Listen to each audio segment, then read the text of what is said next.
Newspaper Publishers Association's Let It Be Known.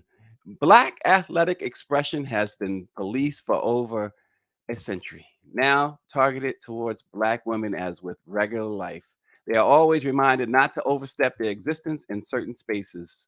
People are calling it classless and bad sportsmanship because Angel Reece of Louisiana State University is a Black woman. Nobody said anything while Caitlin Clark, a white woman at Iowa, who was popping off during the entire NCAA women's basketball tournament. Well, one known commentator really stepped out of bounds. Keith Olbermann went so far as to call Angel an effing idiot. Wow. We're going to talk about that. I'm also upset about this morning, too, on another level, because the winning team in NCAA title games, just like professional sports, the winning team is invited to the White House. Well, just got word that Caitlin Clark and her team has also been invited to the White House by none other than Jill Biden. That sucks. That totally, it just plays into that narrative coming from this White House, who this organization, the NMPA has totally supported all the great things y'all have done. But understand the audience. Know the room. Read the room here. This is not right. She could be celebrated in her hometown, which losers generally are celebrating their hometown. Like, you gave it your best shot. She does not deserve that trip. This is outrageous. But we're going to talk about that this morning. Also, Disney is in a battle with Florida Governor Ron DeSantis. Disney actually has used an English rule named after King Charles III to stop DeSantis from taking over the area in which the theme park sits. We're going to discuss that in Disney's power move, the mouse with the power. And of course, it's indictment day and the circus is in town in New York. Trump and his attorneys are at odds over whether to act for a change of venue and change of judge.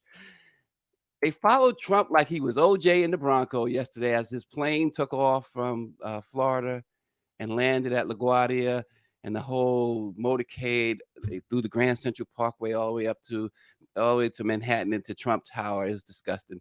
But first, what did 60 Minutes do on Sunday? What were they thinking with Marjorie Taylor Greene? We're going to discuss that with two strong Black women. One from Houston, one from Atlanta. We got Rashonda Tate Billingsley and, of course, Dawn Montgomery. Good morning, ladies. Good morning. How are you guys doing? I'm good. You're good? Now, Dawn, you're an athlete. Former athlete, yeah. Mm-hmm. Hey, look. When they say you're an alcoholic, you're never a former alcoholic, you know what? We're not going to I mean, come on. Give it to me, Dawn. Started. Dawn, you could take somebody to the hole right now, I'm sure. Come on now. I need a warm up first. You gotta warm up first. All right. I'll let you warm up. But I'm a little perturbed by this situation with the White House right now. But we're gonna talk about that in a little bit. But I want to start, Rashonda, with 60 Minutes. Last year, GOP rep Marjorie Taylor Greene spoke at a white nationalist event organized by a Holocaust denier. It caused Republican leaders to denounce that action after some pressure was put on them. Last week, her Twitter account was temporarily suspended by Elon Musk over a graphic tweet referring to a, quote, trans day of vengeance as she denounced the planned transgender rights rally. And then come Tuesday, today, she's announced plans to protest in New York. And I dig my man, Mayor Adams, like, look, you come into my city, Marjorie, you better behave. I don't care if you are a congressperson or not. So he laid down the law. That's my man. He's not playing with our city. But then she sat down with Leslie Stahl, and it was just unfathomable that this chick got on 60 Minutes, this platform with Leslie Stahl of all people. I interviewed Leslie Stahl some time ago. She's a legend, but to have her on there and just not unchallenged, Rashonda, come on, what's the deal with this? This is exactly why we have Trump, because we continue to try and do this whole objective dance with people that don't deserve that platform. And that's basically what 60 Minutes did. They elevated this crazy woman by giving her a platform to come on national TV and spew her nonsense. She called all Democrats pedophiles and just stood by everything that she said. We Yeah. let these people go unleashed. Leslie did try to push back some, but she came back every time, and Leslie just moved on. And that's exactly how we got the craziness that was our former president. Leslie was like rolling her eyes. That's not enough. Yeah. I mean, I know. Listen, I have a lot of respect for Leslie Stahl, a fantastic journalist, a Hall of Famer. But she's, sometimes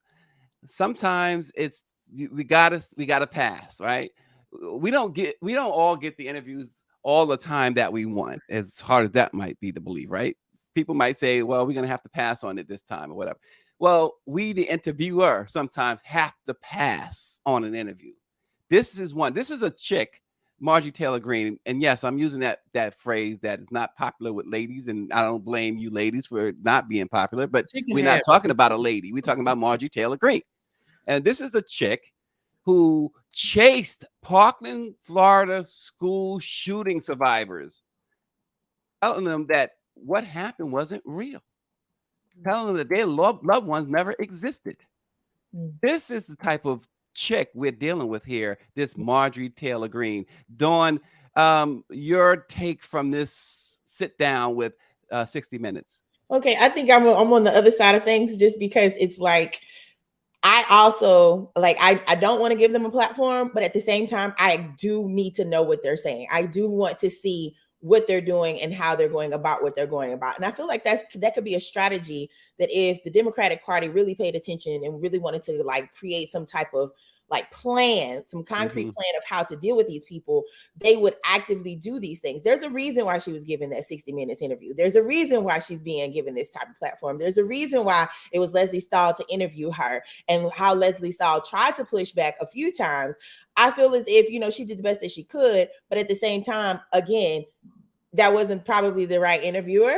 But I also like it too, on the other side of things, I like to see white women hold white women accountable. You know what I'm saying? So at the end of the day, I'll take it for what it is. But one of the things that I feel like Black press and Black media should be doing is really highlighting, the other side of this. Why was she giving that interview? Why is it important to pay attention to these things? Why is it important for us to not only just have the disdain that we have, but also just be mindful, the general public has already made up their mind about this woman. Again, there's a reason why she was giving this interview. We don't know it quite yet, but they're probably placing her in place for something, or something to distract us with something. So there's a little bit of suspicion there for me, but at the same time, I'm just okay, I'm gonna watch this, because I'm not gonna sit up here and act as if this really isn't something that doesn't really matter, or she's not gonna say something that is probably gonna be used against her later on. The fact checking through 60 Minutes was amazing. Okay, give them credit for that, for calling her out on things, and she actually handled herself pretty decently, in my opinion, because you got people like what's the lady's name that ran in Arizona? That woman walked completely off of it. Yeah, her. You got people like her that will walk completely off of interviews and just be distasteful. You know what I'm saying? Be rude. But it seemed as if MTG was able to sit through the entire thing and handle her business. But at the same time, I have this thing in the back of my mind. There's a reason why she was giving this interview, and I want to know why. You're giving Democrats too much credit, I think, Dawn. I would just say that they just don't plan out the way these Republicans, especially the MAGA Republicans, like Marjorie Taylor Greene. Leslie Stahl didn't even mention the fact that she spoke at a white nationalist event, and her extreme anti-Muslim view. She didn't mention her defense of the January 6th rioters. It was too much that she let go. I get what you're saying. If Democrats were on the ball like that, Dawn, I would 100%. I do 100% understand what you're saying. And you're 100% right. If they were on the ball, and I think Rashonda's saying the same thing. Go ahead, Rashonda. Yeah, if they knew how to immediately make her a television commercial today, if they Right. pounced on that. But I know why they did it. They did it so that we'd be talking about it on let it be heard the next day. It's for Let the it be heard. ratings. They did it for the ratings. They knew we'd be watching and talking about her. And I understand that why they interviewed her. They've done that. They've interviewed Farrakhan. They've interviewed Manson. But again, that's why we have Trump, because we interview people and then we let them give their side. We may push back, but then we move on to the next topic, and their craziness lingers out in the atmosphere. There was consequences though when you mentioned Farrakhan. I tell you what, when you mentioned Farrakhan, there was some major. I mean, unfortunately, because I thought he had every right to go on Arsenio Hall show. If you remember back when Arsenio Hall show first came out, the first version of Arsenio, because 20 years later they rebooted it, 15 years later, whatever. And he was the hottest thing on late night television. I mean, all those guys, Leno, could not compete with Arsenio. And he brought in Louis Farrakhan. He talked about how, how they had to clear the audience. Remember, it was no audience. And the network, I think it was Fox at the time, they basically took the show from him because of that, which was crazy. There was consequences, right? Because they didn't like. Why aren't there consequences for stuff like this? You mentioned they also, I think it was Greer mentioned, they also did Charles Manson at one point too. There should be consequences for certain things, particularly if you're not holding people accountable. Yeah, but at what point, as a journalist, aren't we supposed to give both sides? That's what they say, right? Mhm. We're supposed to present both sides. The Well, problem there is, a caveat to that too, though? When you got a stark raven racist, Well, do so you owe it to the public to give that stark raven yes, racist a platform? yes, and I mean, I'm gonna be on the other side of this. Okay, no, Yes, it's fine.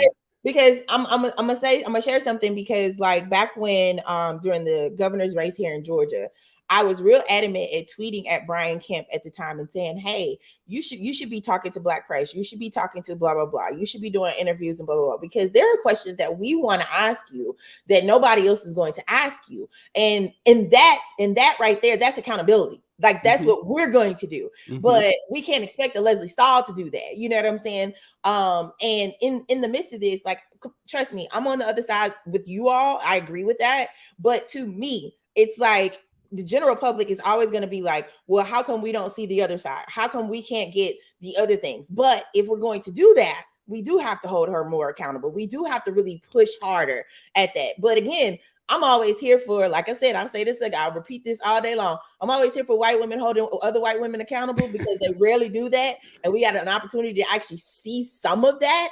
We saw a glimpse of that on television, on national TV like that. So I give them a little bit of credit for that. But outside of that, it's, to me, there's a bigger story here. And it's Mhm. not just to just talk about her. It's not just to talk about those Republicans. There's a bigger story here. And eventually it's going to be revealed, something is brewing, because also we have to really remember, with a lot of these MAGA Republicans, they're playing roles.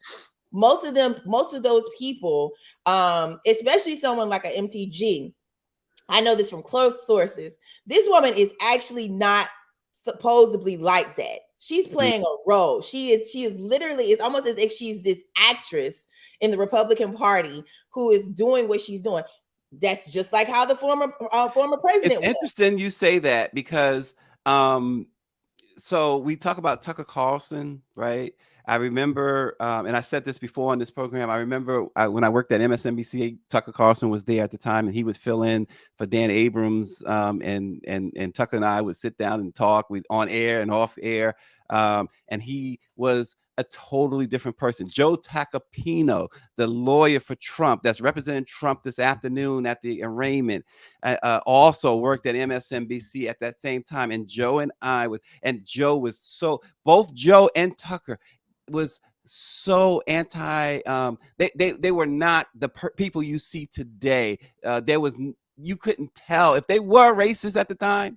You could not tell. Exactly. And I think that's kind of why I generally would tell people I'm actually glad that I'm from Mississippi. I will be proud of that, not just because of my family and my legacy there, but it's more so like I got to see racism face to face. I got to see both sides. I got to see how they will literally smile in your face. And then when it comes down to it, they will leave you hanging out to dry, you know, and it's one of those things where these people make a choice. They make a choice to be the way that they are. And we have to really not necessarily like just give them this big ass platform, you know, to really kind of shine a light on them. But it's more so like, no, keep an eye on that one because there's something that's coming or this person is going to do something. And the way that, you know, you see the Republican led legislator in Tennessee, legislators in Tennessee trying to expel lawmakers who are really standing up for their constituents, like that needs more news. That should have been on 60 Minutes. Like that should have been something talked about versus the MTG. But if she's on there, I do want to hear what she's talking about. I do want to hear what she's saying because I in my opinion, I want to know what the enemy is doing.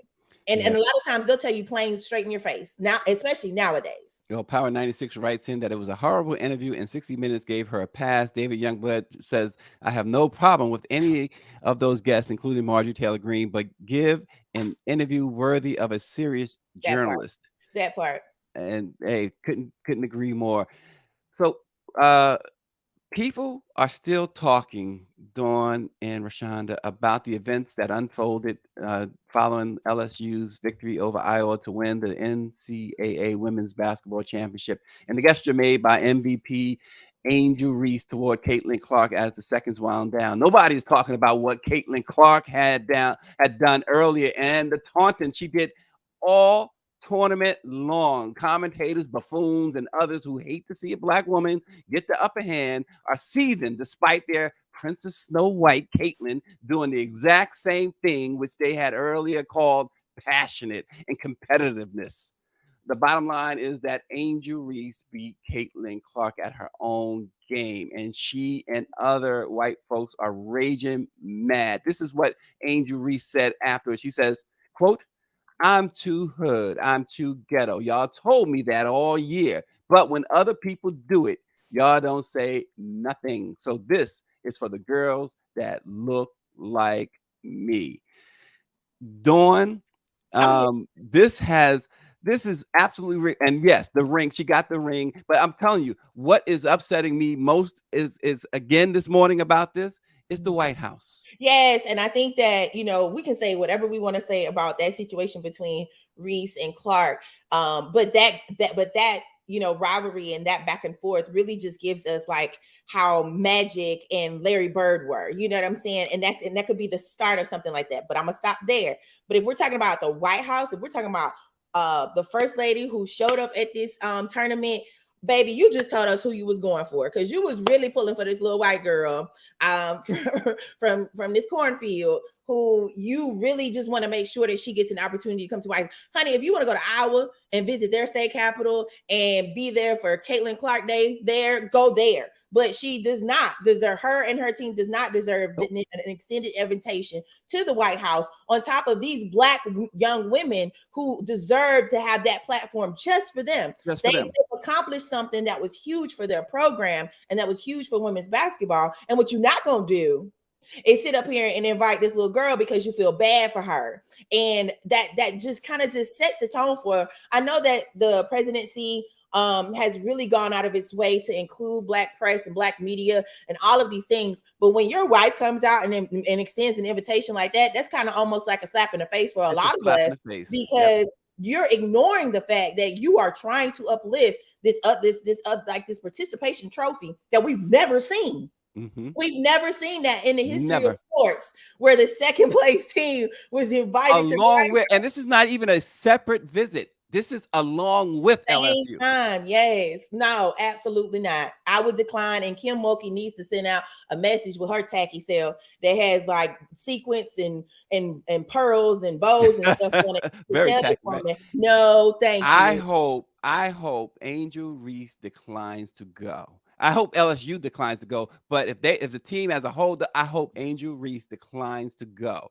It is not about a grudge.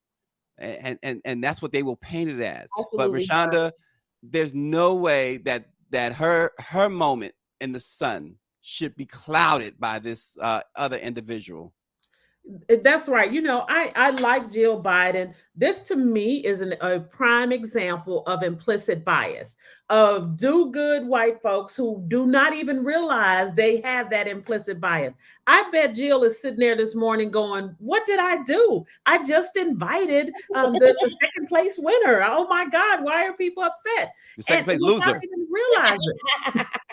Yeah, she probably is dumbfounded at the backlash because so many of the do-gooders, if you will, think that, okay, I'm extending an invitation to both without even realizing the slap in the face you're doing to these young girls of color who work their butt off and earn that right to have a single solo White House visit. Period. They talked about how much Caitlyn dominated the tournament up until then, and what she did, and what she did in that South Carolina game was absolute.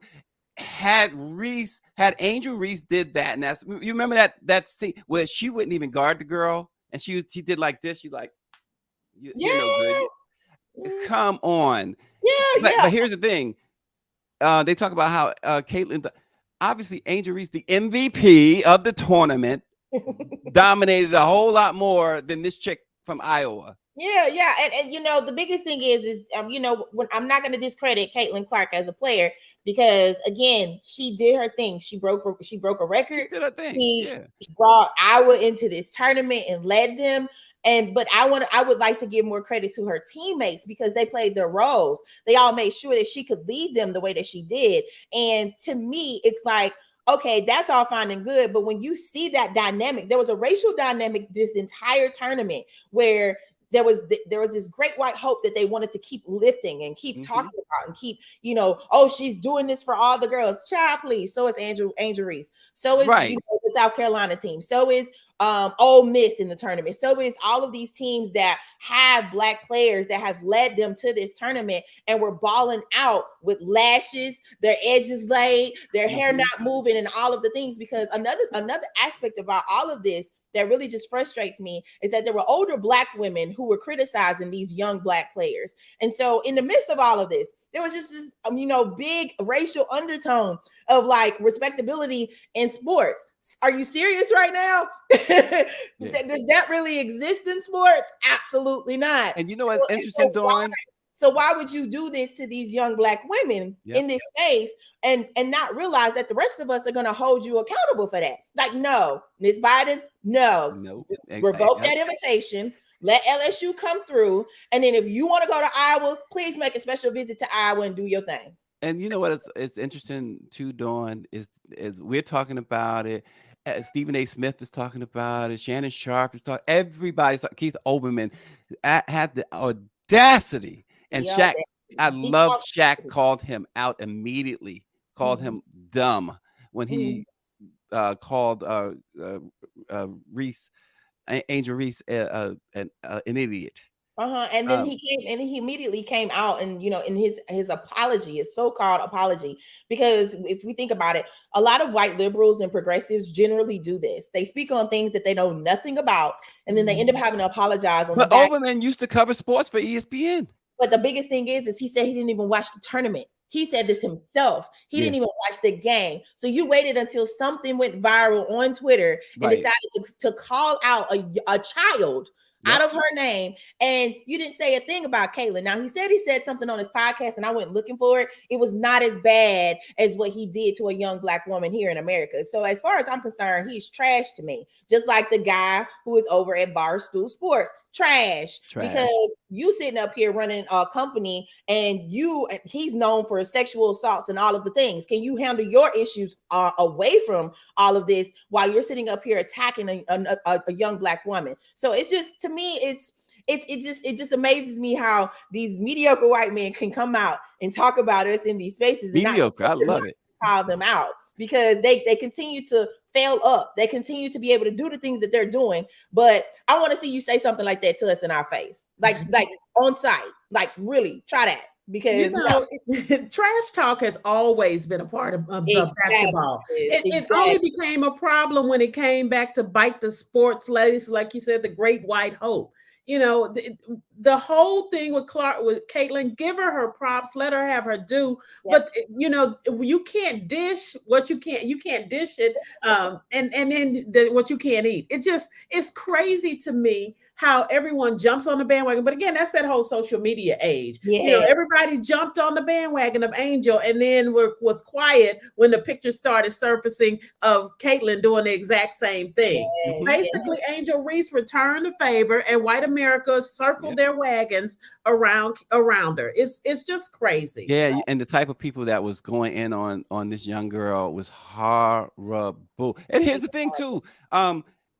They were like y'all been using that term "Great White Hope," and it's so true because since when did women's NCAA basketball get this much attention?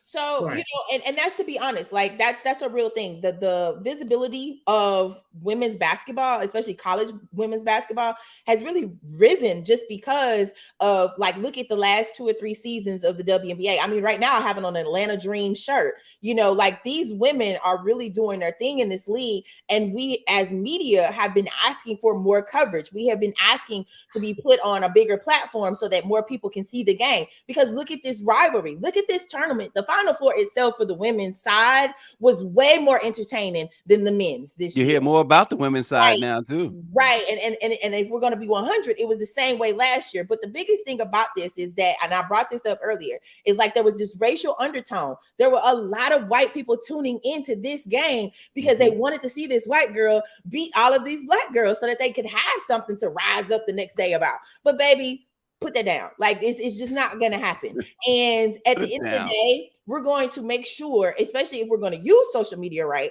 we're going to make sure that we call out people and that we get these screenshots and that we hold people accountable, because you can't just attack these children like this. Because Dawn Staley had already said when after they lost, whether they were going to win or lose to get to the national championship, she was calling out the media. Do you know how disheartening that was to hear her say what she had to say about what the media was saying about her players, about the black players that were there for the Final Four? Angel Reece took that moment to really be like, baby, you might not have did this in front of me, but you did this in front of other girls that look like me. What she You said. did this in front of my competitors that I respect. You did this in front of like a black America if we're going to be 100, because that baby was straight. That Caitlin Clark was a bit disrespectful this entire tournament, doing her thing. But give credit where credit is due. The stats were there. She broke records. She brought her team all the way to the national championship. And I don't think we'll see the end of her, but I want her to realize, like, baby, this ain't our. This is the rest of America. And when you show up, you need to be ready, especially if you're dealing with some black women from the South. We will meet you. We match your energy all day long. Well, she did all this and did all this, but at the end of the day, my girl Angel did this. They did that. Jill Biden understand what that means. That's the champion, Jill. That's the champion, and the champions get invited to the White House, not the losers. Not the losers. Jill crying in her coffee this morning. Yeah. No, you know, we rarely go in on this White House, but this is no. I don't care who's watching. Yeah, like they deserve this. Their communication team needs to be right beside Jill's bedside this morning saying, sis, we got to talk, because we're going to need you to actually, honestly, I put her in front of the podium. Oh, I'm so sorry. I didn't mean to make that, extension of the invitation. I'm not racist. I'm not racist. I love all black people. I have black friends. I got black friends. But the thing, as much as we laugh about that, that's a real thing. Like, we have to pay attention to how when white women do these things, that enough in itself tells you where they are. Like, that's why you were there. You were there to root on Caitlin Clark, and be a fan.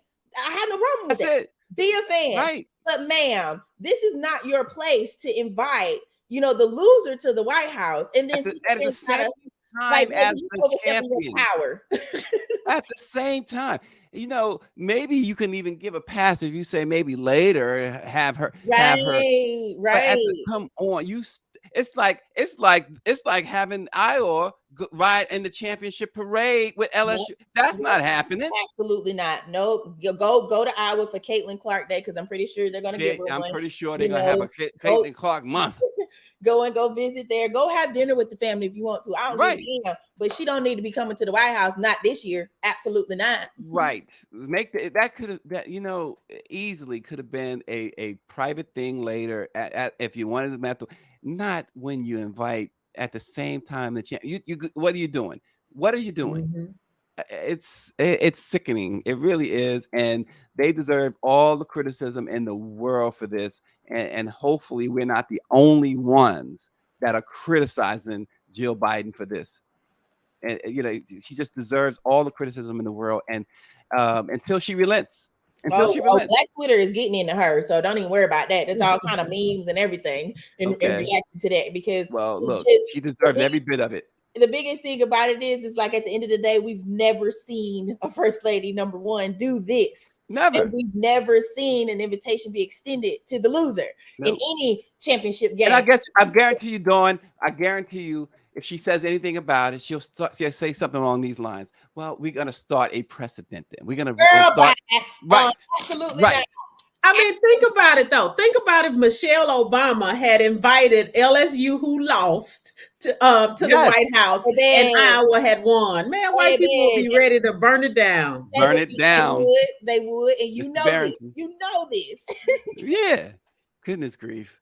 Well, the public feud between Florida Governor Ron DeSantis and the Walt Disney Company rages on after Disney, you know that little mouse, he done pulled out a Godfather move on that racist governor down there in Florida. They invoked a rare legal clause based on the descendants of the British royal family. It's called the King Charles III clause, and right now it's stopping DeSantis from his attempts of seizing control of Florida's biggest moneymaker. I don't know how much you guys have followed this situation with Disney and Ron DeSantis, but it has been really interesting because what strikes me is, I say this all the time, and I'm not the only one, I'm sure, who says this. This is not unique to me. But when you hate so much, you cannot see. Florida, Disney is synonymous with Florida, and for a good reason. The money that Disney generates cannot in any way, shape, or form be matched by any other company in the state of Florida, anywhere else, regardless of where they at. The money that they and we were in Disney just recently, and we was on one of the shuttles, and it said 50,000 visitors a day go to the Magic Kingdom Park alone. 50,000 a day, and ticket prices are average about $110+. You do the math, right? On the amount of money being, and that's just ticket prices. That's not souvenirs, food, parking, et cetera, et cetera, et cetera. Just think about the money that you take Disney away from Florida. What does Florida have? Right. Nothing. And yet this guy is going after them so hard. Nothing. Now you're not gonna have no entertainment. Now you can't read. Now you can't, say certain words. Now you can't walk on a certain side of the street. Like, I'm so sick of DeSantis. And and the biggest thing about this is I think that here's the other thing. Again, he's doing something here where it's something else. It's something else. Yeah. Because why would you intentionally go after your biggest moneymaker that really, really funds this entire state? You're wanting to take control of the land that they're on? Are you kidding me? You cannot do that. So it's like, even if that's something that they can find constitutionally, where it doesn't work as for between the state and the business and all of the things, whether it goes out of the way, there's something else here. Because of the biggest thing that I felt like I have seen from this governor is that if there's a way that he can sit up here and invoke his power to strip people of something that they freaking enjoy, he's going to do that. So what does that say to you about somebody that's a presidential hopeful for 2024? He's going to try to do the same thing. And the biggest thing about this is this is an active politician who's not a former reality TV star, no billionaire, no blah, blah, blah, who is placed to act in this role as president if he was to get elected. Because I'm telling you now, if this man is elected now, I know I said this when the last person ran, I felt some type of way, but I'm telling you now, I'm gonna have to figure something out, because I'm not going to be able to be in an America where it's being led by this man alone. Hence why I'm like, Democrats, fight back. speak up. Like, I need the NAACP to speak up and say something. I need our special interest groups and nonprofits to speak up and say something. This is not right. And in some type of way, we need to hold him accountable, because he knows how to use the media in favor of some of the things that he wants to do. And why are you so mad at this darn character and this business that generally, like, if you didn't have that, you wouldn't be able to thrive the way that state thrives, you know? Well, what kicked this off was that whole "Don't Say Gay" bill that DeSantis did, and Disney was like, yeah, and Disney was like, you know what, we're not going along with that, and then DeSantis went on the attack. But let me just explain in pure language the power move Disney did. So DeSantis took over this Reedy Creek, or tried to take over this Reedy Creek, whatever it is that Disney has this relationship, and it's about the plot of land, that vast plot of land that Disney sits on and controls. And so he decided to replace the board over Reedy Creek. But just before he did that, this is what, and Dawn, I've been listening to you, and you're always spot on.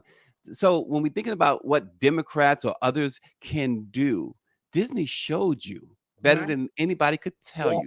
So they knew what DeSantis was going to do. So they made their move, and what that board, before it left, and because the board's rulings are law, and that's that. They ruled that nobody could touch it, right? That Disney would act basically as the governor of the state. And so there's nothing that DeSantis could do. So it was a chess move, and they totally blocked. It was checkmate Disney. They pulled a power move. They knew. So when you talk about what Democrats, Republicans, we've been talking about this. We talk about this often, going back to Roe v. Wade, and how Republicans plotted for 4 decades to overturn it, and they stayed to it, and they got it done. You see them plotting, and it seems like Democrats sit back.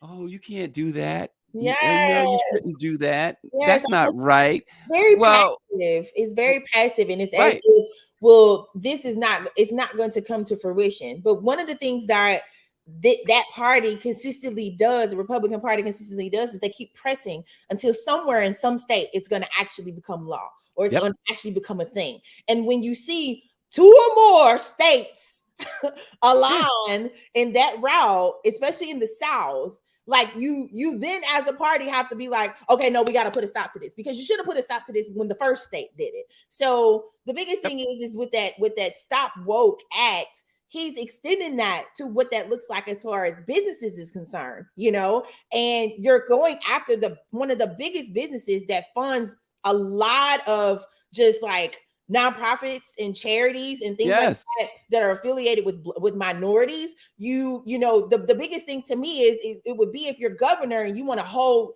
Disney accountable, talk about how much they're not paying their employees, and how most of these employees tend to be homeless and all of the things. You know what I'm saying? Like, let's talk about that. Let's look out for your constituents. Let's look out for the people in the state of Florida. Disney, by the way, just when we were there, announced they raised the minimum wage for all his employees, no matter what job they do, to at least $18 an hour, by the way. Could it be more? Look at the money they generate. Good night. It could be more. It could be more, but it's just frustrating to see the state itself go through that. And then you got to remember, more recently, the NAACP, the state chapter, I do believe, was reaching out to the national chapter to ask them to allow them to put a travel ban on the state of Florida, to where it encourages more, Black people to not really come to the state. You got people like me who has family down there. I have no choice but to go down there. And I'm going to have to pay for gas. I'm going to have to eat. I'm going to have to do certain things while I'm down there. It's like, that's like the bare minimum. But there's more that we can possibly do to try to kind of put a little more pressure, because we do know one of the biggest ways to kind of really affect some type of change is hit these people in their pockets. But if you're taking away that type of entertainment that most people are down there for, there's people that's in Florida now for spring break. And you mean to tell me you're mad because you want to sit up here and invoke some type of power or some type of legislation to try to take control over what Disney is doing? It's something else there. It's something else that's coming. He's going to keep trying this stuff because I think what that does is it positions him as a leader in this party, and it positions him as somebody who, if this party generally has an agenda, because if you look at it, DeSantis and Trump, they're not really the same type of like Republican, because if we think about it, there's like three different, like there's a tree, like you got the Republican Party, and then there's three different subgroups in the midst of that Republican Party now.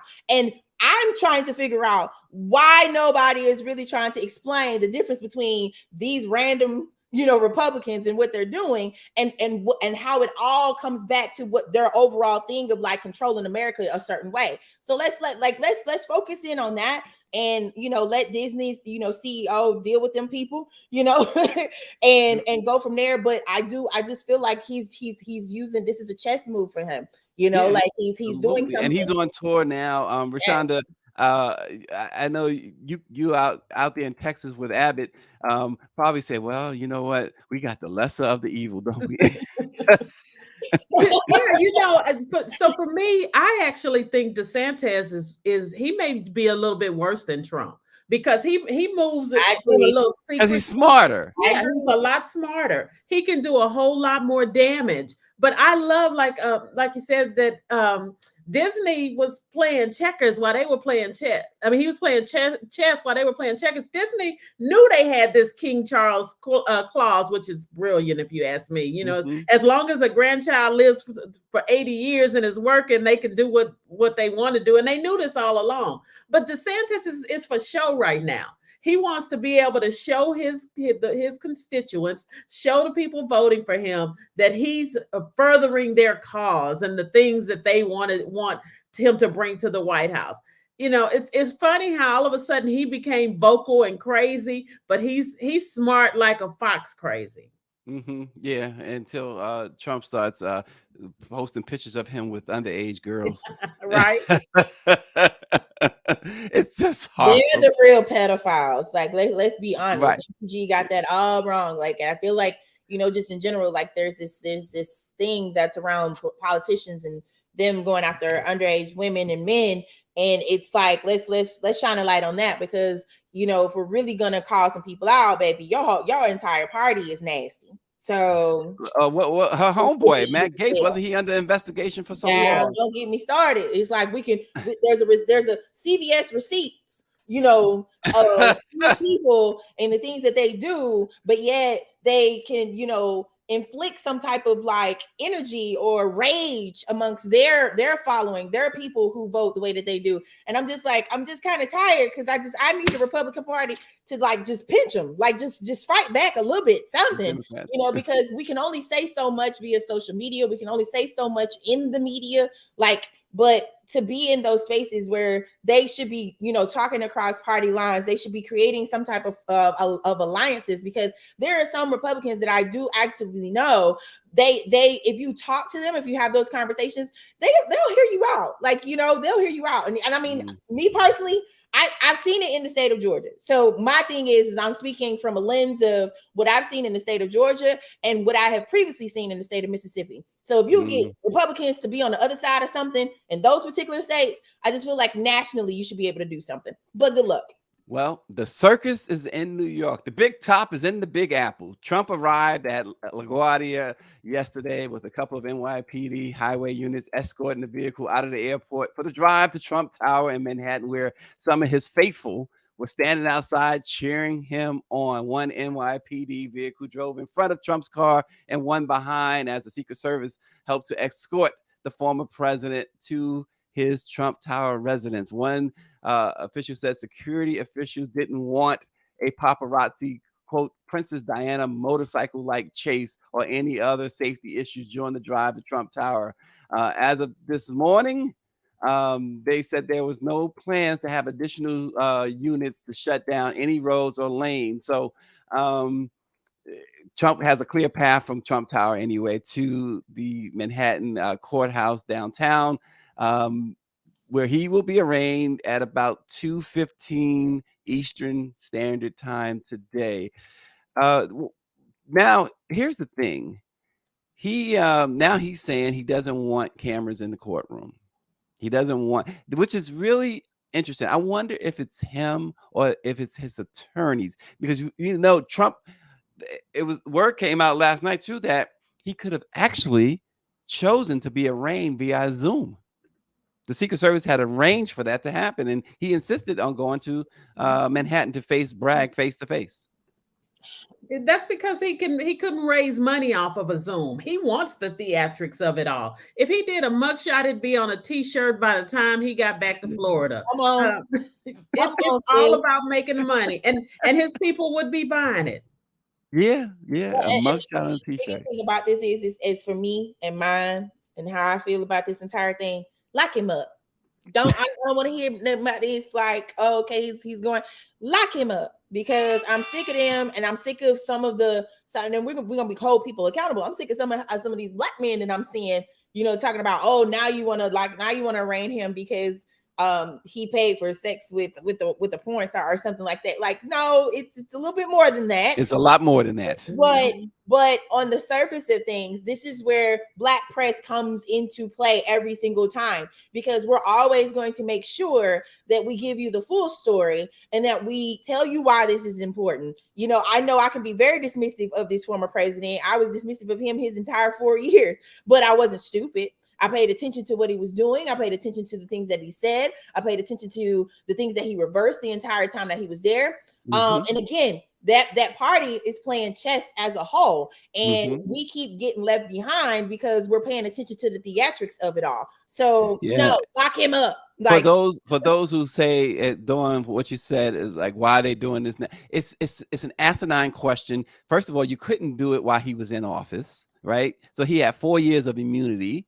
And then you couldn't even investigate him while he was in office. So he had 4 years of government history. Come on, right. And so here we are. He's now 2 years removed from office. Guess what? A good prosecutor is going to take their time in gathering the evidence, not just the hearsay, because we can say, oh, he's this, he's that. That doesn't stand up in court. You need the evidence. We've heard that. We've heard that all throughout. Yes. Throughout the coverage of Let It Be Known, during the times that, even like the district attorney and, certain people in the state of Georgia were trying to file, a case against him and were unable to, or it was pulled back for a reason. Because honestly, in my opinion, I don't think they were unable to. I think they were either paid to pull that shit back or it was something else. And I rest assured, in this case, justice delayed is not justice denied in this case, because you have to consider. I don't care if it was Trump. I don't care if it was Clinton, or any president, any former president. You have to make sure your ducks are fully in a row. It can't be because they are, they're already doing it. Oh, it's politically motivated. That part was coming. Yeah, that was a given. It could have happened 10 years from now, and he not being in a position to run, right? That stuff was going to come out. That stuff, people were going to start yelling, oh, it's political. He had the district attorney in Manhattan last year. He had some ADAs walk out on him because they felt like he should have charged Trump. But guess what? We had a fantastic, our great attorney on this program from Jersey, Robert Tarver, right?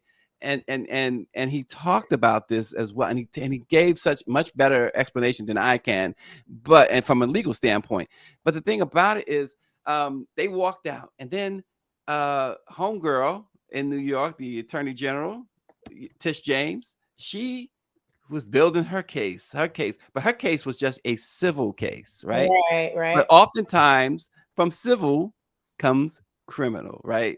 Yeah. And she shared all this information with the DA with the intent that not only are we getting him civilly, because she won, he can no longer have a business in New York, in the state of New York, because of what Tish James did. So she shut him down that way.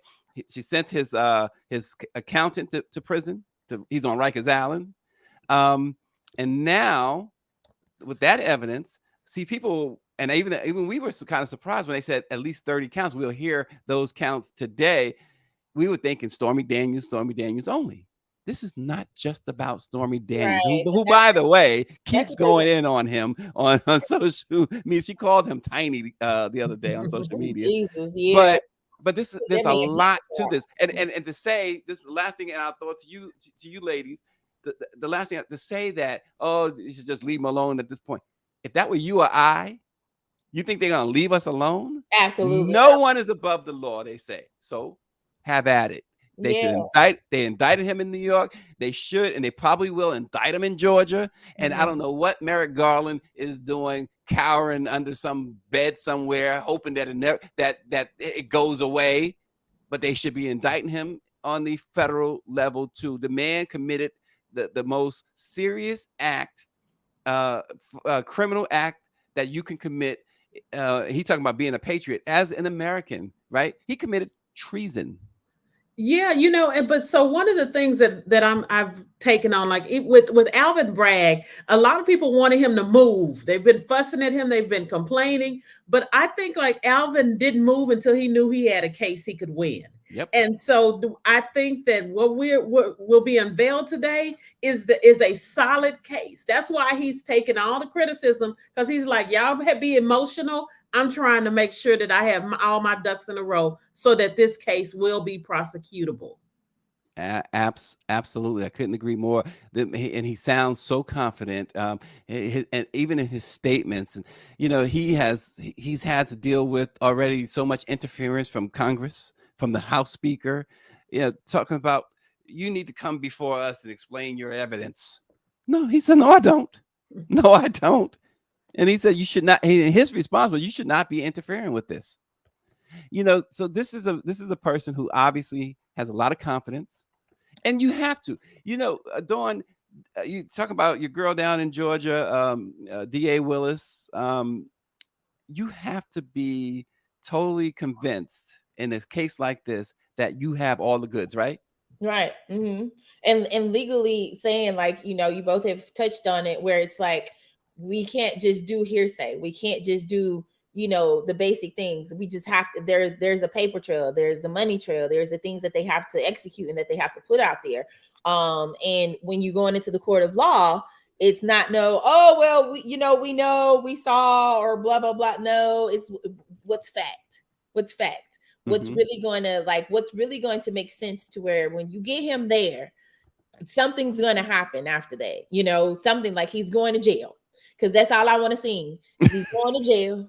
Well, he's not going to jail today. Make no mistake about it. Go to jail soon, is what I'm saying. He's going to jail. He's going to jail. They will. What will happen is he will be fingerprinted, and it will be a mugshot. Hopefully, it'll be on the T-shirts, as David Youngblood says. David, he was responding to you, Rashonda, when you talked about it being on T-shirts. The charges will likely be announced today. I believe that the judge has given the prosecutor the go ahead to release publicly the charges after the arraignment. So we should know exactly what these 30 counts are all about. So he will be fingerprinted. He will be mugshot. He won't be handcuffed. I threw that out the window. From the day one, but we will not see Trump in handcuffs today. Maybe down the line when they have to, that's when they convict them, and if they convict them and they have to go into Mar-a-Lago like the SWAT team to go get him, then you'll see him in the handcuffs if he refuses to surrender. But he will not be perp walked today at all. We will not see that. We will not, unfortunately, not see that. But what we might see, depending on the judge's ruling, because Trump's lawyers are asking that no cameras be in the courtroom, while the prosecutor has said, we don't care. It's up to you, judge. We don't care. Alvin Bragg said yesterday that it's totally up to the judge. We're good either way, with or without cameras. And I think, ladies, do you think it would be best served not simply for the spectacle and not simply to satisfy some of our thirst to see him brought to justice, but your arguments for cameras otherwise? What would be the argument? For cameras, just so that the American public can see But I honestly, with if I take away my disdain for Trump, I think it's just going to add to the circus. And I think that he's going to use every single thing they have, try to use it not only for fundraising but to his advantage. And he's going to paint himself as the victim. Yeah. Personally, I don't even think Trump really wanted to run. I think that Trump was trying to avoid this very thing, avoid charges. You can't touch me as long as I'm a political official. This becomes political. That's his argument. But at the same time, I just think that it's just going to be more and more of a circus that he's going to play into. And none of the people running against him will say anything about it. They're going to tiptoe around it. Just because they don't want to anger Trump's people. So my wife says that the no camera rule fuels the fake news people. They will say it never happened. And David Youngblood says this is a historic event. The people should see it. And I think I sit on the side certainly of cameras because I think people want to see as the Power 96. Power 96, I told you to stay out of my head. I want to see Trump testify. He is all talk outside that courtroom. And that's where I said, you want to see this guy. You want to see him perform under oath. And the thing about it is, here's the thing, Mark Campbell was saying both sides should be held accountable. I don't know what the other side of this is, Mark. Perhaps you can explain that. But here's the thing with Trump.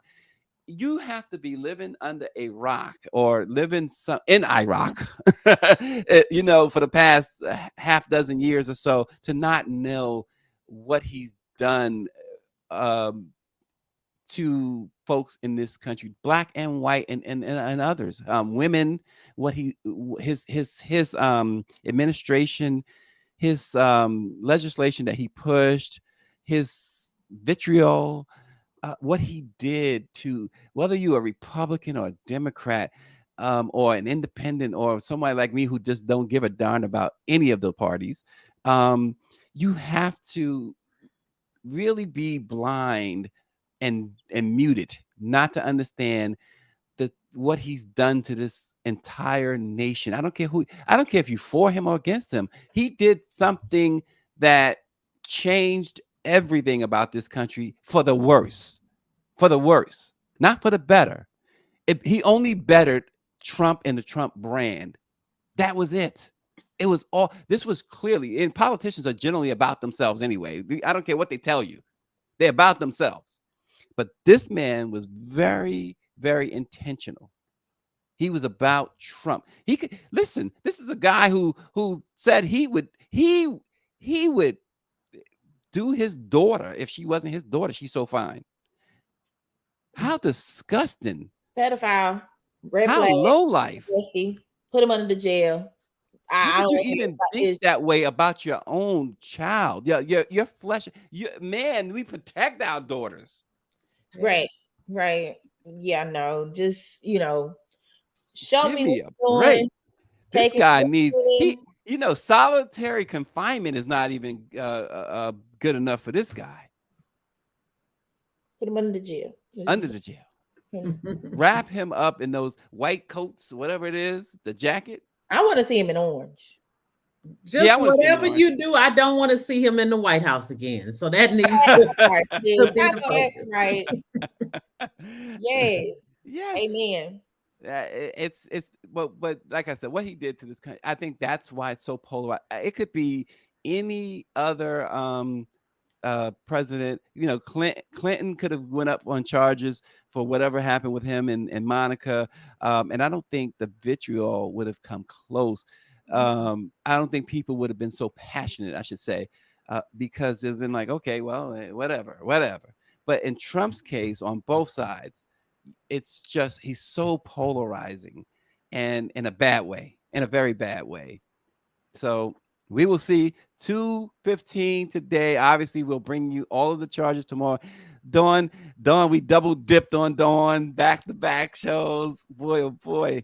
She must have cleared her busy calendar. We appreciate it, Dawn. No, and I gave y'all a new hairstyle. A new hairstyle. Check her out. Yesterday she was all straight hair, this and that. Now look, she said, Angel Reece, I got your back. And do. And of course, Rashonda Tate Billingsley out at the Defender Network in Houston. Rashonda, it is always a pleasure having you in those red glasses. Thank you. They pink. They're pink. They pink. Oh, they certainly are. I took a look at the wrong screen. They're as pink as I can see. Goodness grief. They say men are colorblind, so I'm gonna go with that. I'm going with that. Well, we thank you so much, you guys, and thank you all for watching Let It Be Known, and we will see you again tomorrow. All right.